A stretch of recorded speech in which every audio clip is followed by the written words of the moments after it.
your voice. BBC Radio Merseyside. Now, remember last month we were talking about an ambitious plan to turn one of Liverpool's concrete eyesores into an urban park. It's the Churchill Way flyover. We just know it as the flyover in the city. It's been there since the 60s. And it's a walkway and a road which connects Islington. You come round the flyover, back of the museum, down to Dale Street and onto Tithe Barn Street. It was built at the end of the 1960s. And now there's a campaign not only to save it, but make the flyover a thriving, creative and relaxing oasis in the centre of the city. I've seen the artist impression of it. Please give us some of this. It looks fantastic. Well, it's one step closer this morning as over £40,000 has been raised to carry out a feasibility study into making the idea a reality. Joining me now are Kate Stewart and Steve Threlfall from Friends of the Flyover.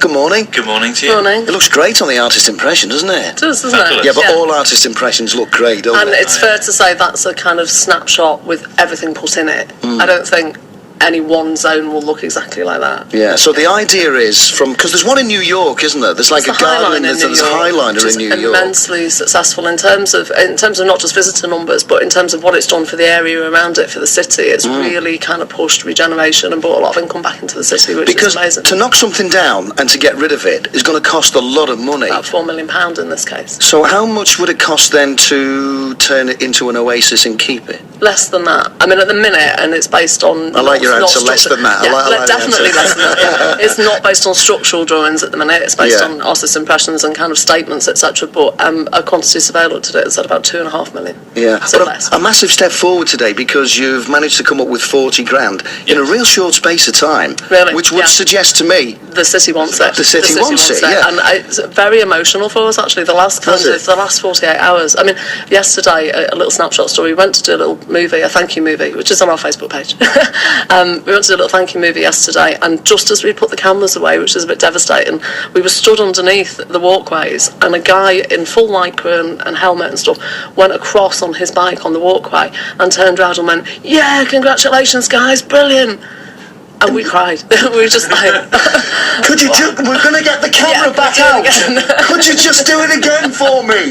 No, I'm going. Yeah, it was one of those. But just that real thing that, I mean, Mark said at that point, he said, "Oh God, we're custodians now." So we're not custodians of the structure yet, and that's kind of what our next bit of the journey is. Yeah. But we are certainly custodians of a lot of people's dream. Steve, £40,000 to do a feasibility study. For me, I mean, forgive me, I don't know the ins and outs of this. If it can take cars and lorries and buses, surely it can take benches and flowers and coffee shops. Why does it need 40 grand to do this? The process of the feasibility study isn't just kind of a manner of that or doing some sketches and sums.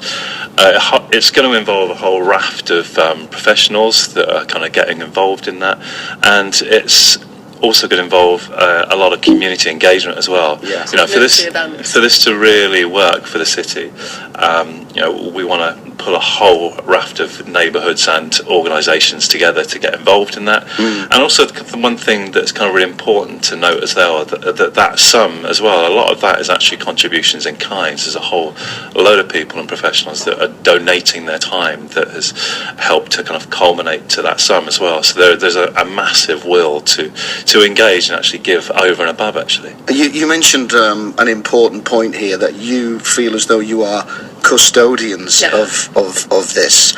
So this is like having a child in the family now, isn't it? That you have to kind of look after and nurture. Yeah. One of them's nearly left home, and now we've got a new one. This one's a 60s child. I am aware. I've just made that worse for you now. Thanks for that.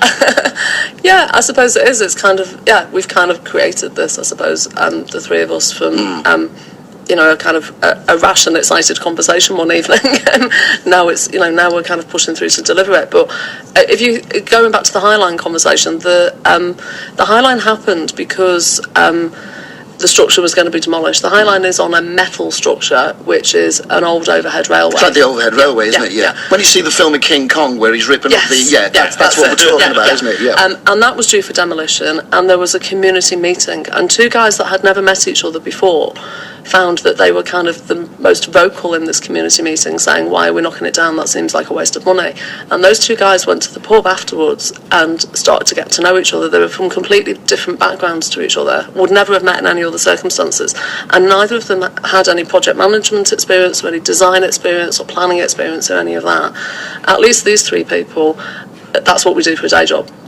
So, you know, if those guys can pull that off, on the enormity that they've pulled off and the difference they've made to their city, we'd like to think that, you know, we stand a chance as well. Have you had any, I mean, for me, in my mind, I'm just trying to balance it up and trying to think of the negatives to this. I can't think of any negatives. The negative, the obvious one that we get all the time is, where will the traffic go? Yeah. And I have to say that kind of we don't know the answer to that, and it's really important that people understand that our proposal for this has come in response to a vision document that the council and Liverpool Vision wrote, which talks about knocking it down after they've taken the traffic off it. So the traffic have to go somewhere? Yes, yeah. And at the moment that's something that the council are looking into. I think the other important thing to say is, you know, that even when that comes off, that will be quite a long time in the future. Right. But in the immediate or very short term, medium term, what we're looking at is making massive improvements to the walkway areas and the spaces around it. So really making the flyover and its area become part of city life, as opposed to a neglected, forgotten,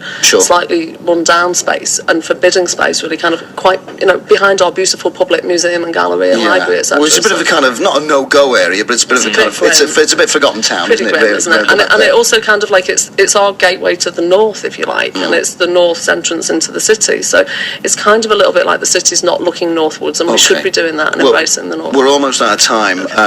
When can I walk across it with my kids and get a coffee and sit down and smell the flowers? When will that happen, I'd like to think we'll be doing some events over the summer where you might be able to do that. It won't look like that drawing then, but we'll just start to engage you in those kind of events. I'd like to think that's but in an ideal world, and it all comes off and everybody gives it the green light, the thumbs up and all those cliches, when do you think that it will be good to go? That's a really difficult one. That we can't answer. That's something we've got to work with the city on in terms of the traffic management. So in terms of traffic, we can't do that. Will I still be alive? Yes. Okay, that's all I need to know. I still want to be able to do it. That's all I need to know. Listen, great. And Facebook, Twitter, you're all over that as well. We're Friends of the Flyover on Facebook, and we're at Flyover LPL on Twitter. And can we just say to the city, thank you? Yeah, absolutely amazing. Yeah, no problem at all. And that fella on the bike, thank you as well. You made their day yesterday. Well done, yay! Thanks, folks. Cheers. 7:32. Let's get the headlines. Julia Bold. Thanks, Tony. A leading